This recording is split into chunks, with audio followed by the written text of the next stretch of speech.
بسم اللہ الرحمن الرحیم۔ السلام علیکم ورحمۃ اللہ وبرکاتہ۔ جدھر مولا ادھر شاہدولہ۔ ایک بزرگ گزرے ہیں شاہدولہ۔ ان کی بستی کے قریب ایک بند بندھا ہوا تھا۔ سیلاب آتا، بستی ڈوبنے کا خطرہ ہوتا، اس لیے لوگوں نے بند باندھ دیا۔ ایک دفعہ پانی بہت زیادہ آ گیا اور ایک جگہ ڈر ہوا کہ کہیں بند ٹوٹ نہ جائے، لہٰذا لوگ ان کے پاس گئے کہ جی دعا کریں کہ کہیں بند ٹوٹ نہ جائے۔ وہ اپنا کدال لے کر آئے اور اس جگہ کو دیکھا جہاں سے ٹوٹنے کا خطرہ تھا اور اس کو کھودنا شروع کر دیا تاکہ بند ان کے کھودنے سے ٹوٹ جائے۔ لوگ حیران کہ حضرت ہم تو آپ کو اس لیے لائے ہیں کہ بند ٹوٹے نہ، آپ الٹا کھود رہے ہیں۔ کہنے لگے جدھر مولا ادھر شاہدولہ، اگر میرے رب کو توڑنا منظور ہے تو میں خود ہی کیوں نہ توڑ دوں۔ تو ان کی یہ عاجزی اللہ کو پسند آ گئی اور پانی گھٹنا شروع ہو گیا۔ سیلاب جہاں سے آیا تھا وہیں واپس ہو گیا۔ اللہ والے سراپے تسلیم و رضا ہوتے ہیں۔ تیرا غم بھی مجھ کو عزیز ہے کہ وہ تیری دی ہوئی چیز ہے۔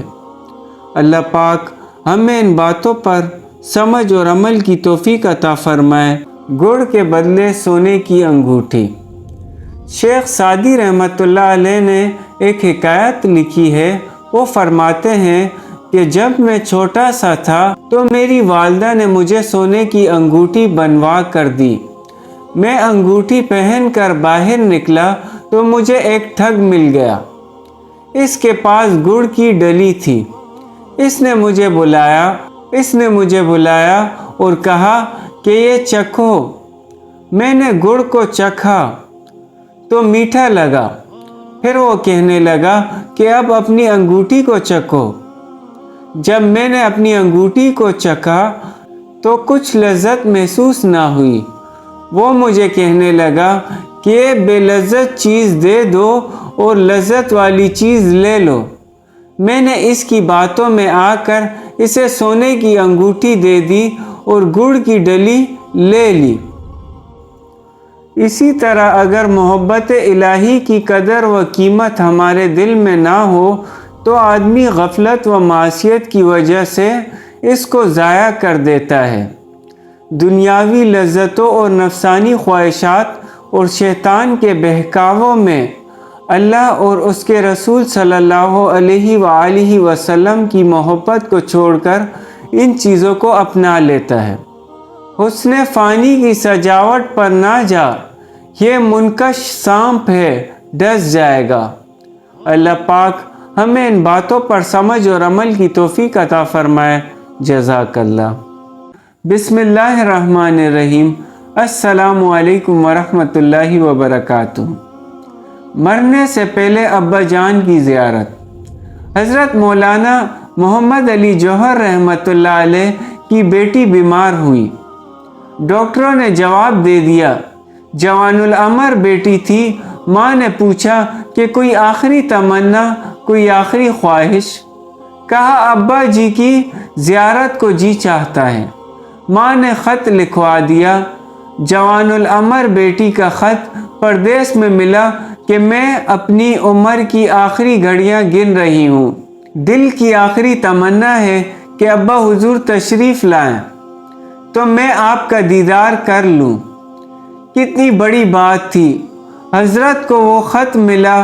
حضرت مولانا محمد علی جوہر رحمۃ اللہ علیہ نے اس خط کے پشت پر 2 شعر لکھ کر وہ خط واپس بھیج دیا۔ بیٹی کو اس حال میں کیا جواب لکھا؟ فرماتے ہیں میں تو مجبور ہوں، اللہ تو مجبور نہیں، تجھ سے میں دور ہوں، وہ تو مگر دور نہیں۔ تیری صحت ہمیں منظور ہے لیکن اس کو نہیں منظور تو پھر ہم کو بھی منظور نہیں۔ یہ کیفیت نصیب ہو جائے تو زندگی کا مزہ آ جائے۔ اللہ رب العزت ہمارے لیے اپنی یہ نعمت آسان فرما دے۔ آمین۔ اللہ پاک ہمیں ان باتوں پر سمجھ اور عمل کی توفیق عطا فرمائے۔ جزاک اللہ۔ محبت الہی میں مولانا محمد علی جوہر سرشار۔ مولانا محمد علی جوہر رحمۃ اللہ علیہ قریب زمانے میں ایک بزرگ گزرے ہیں۔ ہمارے نقشبندی بزرگوں کے سایہ میں رہے، ان سے تربیت پائی۔ اللہ تعالیٰ نے ان کے دل میں اپنی محبت بھر دی۔ دل میں عہد کر لیا کہ مسلمانوں کو جب تک آزادی نہیں ملے گی میں اس وقت تک قلم کے ذریعے سے جہاد کرتا رہوں گا۔ چنانچہ انگلینڈ تشریف لے گئے۔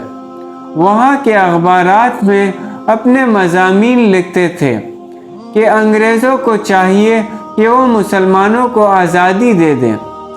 کلمی جہاد کرتے رہے اور یہ نیت کر لی کہ جب تک آزادی نہیں مل جاتی واپس گھر نہیں جاؤں گا۔ اسی حالت میں کئی مرتبہ ان کو تکالیف بھی آئیں، جیل میں بھی ڈالے گئے۔ انہوں نے جیل میں بھی چند اشعار لکھے۔ فرماتے ہیں، تم یوں ہی سمجھنا کہ فنا میرے لیے ہے، پر غیب میں سامان میرے لیے ہے۔ توحید یہ ہے کہ خدا حشر میں کہہ دے، یہ بندہ دو عالم سے خفا میرے لیے ہے۔ آپ ضلع بخور کے شہر نجیب آباد کے رہنے والے تھے۔ سن 1878 میں آپ کی ولادت ہوئی۔ علی گڑھ سے فارغ ہو کر آکسفورڈ لندن میں بھی تعلیم حاصل کی۔ آزادی کی خاطر لندن تشریف لے گئے۔ وہاں 4 جنوری 1931 میں وفات ہوئی۔ آپ کا جنازہ بیت المقدس لایا گیا اور مسجد العمر کے احاطے میں دفن ہوئے۔ اللہ پاک ہمیں ان باتوں پر سمجھ اور عمل کی توفیق عطا فرمائے۔ جزاک اللہ۔ محبوب ملا سب کچھ ملا۔ سبکتگین بادشاہ اپنی ایک بیوی سے بہت زیادہ محبت کرتا تھا۔ ایک مرتبہ دوسری بیویوں نے اس سے کہا کہ آپ اپنی فلاں بیوی سے زیادہ محبت رکھتے ہیں، حالانکہ حسن میں ہم اس سے زیادہ ہیں، سمجھداری میں بھی ہم ان سے زیادہ ہیں، آخر اس میں کون سی ایسی خاص بات ہے؟ ہمیں تو اس کے اندر کچھ نظر نہیں آتا، مگر آپ کی محبت کی نگاہیں جو اس پر اٹھتی ہیں وہ کسی دوسری بیوی پر نہیں اٹھتی، آخر اس کی کیا وجہ ہے؟ بادشاہ نے کہا، اچھا، میں کبھی اس بات کا جواب دے دوں گا۔ اس کے بعد اس کی بیویاں یہ بات بھول گئی۔ ایک دن سبکتگین نے اپنے گھر کے صحن میں بیٹھ کر کہا کہ آج میں اچھے موڈ میں ہوں، اس لیے آج میں چاہتا ہوں کہ میں تم میں سے ہر ایک کو اچھے اچھے انعام سے نوازوں۔ وہ یہ بات سن کر خوش ہو گئی کہ آج ہمیں شاہی خزانے سے انعام ملے گا۔ صحن میں سونے، چاندی اور جواہرات کے ڈھیر لگا دیے گئے۔ بادشاہ نے ان سب کو بلا کر کہا کہ اس صحن میں جو چیزیں پڑی ہوئی ہیں ان میں سے جس چیز پر جو بیوی بھی ہاتھ رکھ لے گی اس کو وہ چیز انعام کے طور پر دے دی جائے گی۔ چنانچہ جس وقت میں اشارہ کروں تم دوڑ کر اپنی پسند کی چیزوں پر ہاتھ رکھ لینا۔ بیویاں تیار ہو گئیں اور انہوں نے اپنی اپنی پسند کی چیزوں پر نگاہیں جما لی۔ کسی نے یاقوت کے اوپر، کسی نے ہیرے کے اوپر، کسی نے سونے کے اوپر، کسی نے چاندی کے اوپر۔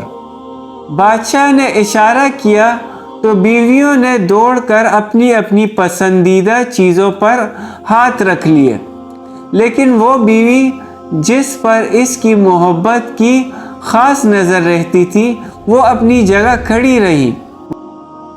جب سب نے دیکھا کہ ہم نے قیمتی چیزوں پر ہاتھ رکھ لیے ہیں مگر اس نے کسی چیز پر ہاتھ نہیں رکھا تو ہنسنے لگی اور بادشاہ سے کہنے لگی، بادشاہ سلامت، ہم کہا کرتی تھیں کہ یہ بیوقوف ہے اور اس کے اندر عقل کی کمی ہے، اور آج اس کی عقل کی کمی کھل کر سامنے آ گئی ہے۔ یہ تو بس سوچتی ہی رہی، لہٰذا آج اس کے پلے کچھ نہیں آئے گا۔ بادشاہ نے اس سے پوچھا، اے اللہ کی بندی، تو نے کسی چیز پر ہاتھ کیوں نہ رکھا؟ وہ کہنے لگی، بادشاہ سلامت، میں پوچھنا چاہتی ہوں کہ آپ نے یہی کہا ہے نا کہ آج جو جس چیز پر ہاتھ رکھے گی وہ چیز اس کی ہو جائے گی۔ بادشاہ نے کہا، ہاں یہی تو میں نے کہا ہے۔ اس نے یہ سنا تو آگے بڑھی اور بادشاہ کے کندھے پر ہاتھ رکھ دیا اور کہنے لگی، بادشاہ سلامت، جب میرے ہو گئے تو پھر سارا خزانہ میرا بن گیا۔ بادشاہ نے اس کی یہ بات سن کر اپنی دوسری بیویوں سے کہا کہ دیکھو، اس کی اس عقل مندی اور محبت کی وجہ سے میں اس کے ساتھ زیادہ محبت کرتا ہوں۔ اس طرح جب انسان محبت الہی کو تھام لیتا ہے تو کائنات کی چیزیں اس کے لیے مسخر ہو جاتی ہیں۔ عشق کی دیوانگی طے کر گئی کتنے مقام، عشق کی دیوانگی طے کر گئی کتنے مقام، عقل جس منزل پہ تھی اب تک اسی منزل